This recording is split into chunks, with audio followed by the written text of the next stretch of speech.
సంపద సృష్టి అనేది 2 రకాలుంటది. ఇప్పుడు ప్రభుత్వం భవనాలు కట్టించి అద్దెలకిచ్చిందనుకోండి.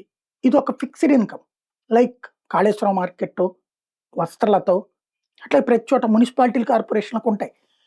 అదే హైటెక్ సిటీలో ఇదివరకు చంద్రబాబు గారున్నప్పుడు ఆ కట్టించినటువంటి భవనంలోని సంపాదన వాళ్ళు కట్టినోళ్ళకి పోను కొన్నేళ్ళు పోయాక ప్రభుత్వానికొస్తది. అదేదో ఇక్కడిప్పుడు అమరావతిలోనో లేకపోతే ఇంకో చోటో భవనాలు కట్టించి ఫర్ ఎగ్జాంపుల్ అమరావతిలోనే ఒక 10,000 15,000 అపార్ట్మెంట్ ఫ్లాట్లు కట్టించి ప్రభుత్వం అద్దెకివ్వచ్చు. తద్వారా నెల నెలా సంపాదనొస్తది. లేదా ప్రభుత్వం అమ్మేయొచ్చు. అమ్మేస్తే మీడియం రేట్లకి అమ్మేస్తే దాని మీదన వీళ్ళు రూ. 10కి కడితే రూ. 15కి ఇంకో రూ. 5 లాభం సంపాదించుకోవచ్చు. ఇది ఒక యాస్పెక్ట్ సంపాదన. రెండవది ఏంటయ్యంటే మనమే వ్యాపారం చేసి సంపాదించడం. ఫర్ ఎగ్జాంపుల్ ఇప్పుడు ఋషికొండది ఉంది.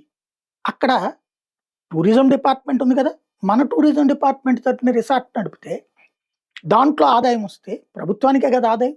కన్‌స్ట్రక్టెడ్ అది. ఇప్పుడు ఒక ఖాళీ స్థలం ఎవడికో టూరిస్ట్ వాడికి కంపెనీ వాడికిచ్చాడు.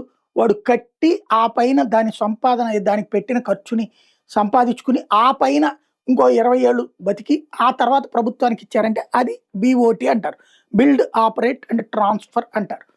బట్ ఇప్పుడు ఆల్రెడీ కన్‌స్ట్రక్ట్ అయినటువంటి భవనాన్ని ఎవడో ప్రైవేట్ వాడికిచ్చి వాడిచ్చే అద్దె మీద బతుకుతున్నాం అంటున్నాం.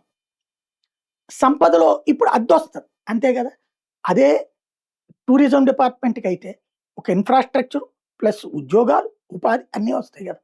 ఎక్కడ లోపిస్తున్నాం అంటే ప్రతి దాంట్లో రాజకీయం చూస్తున్నాం.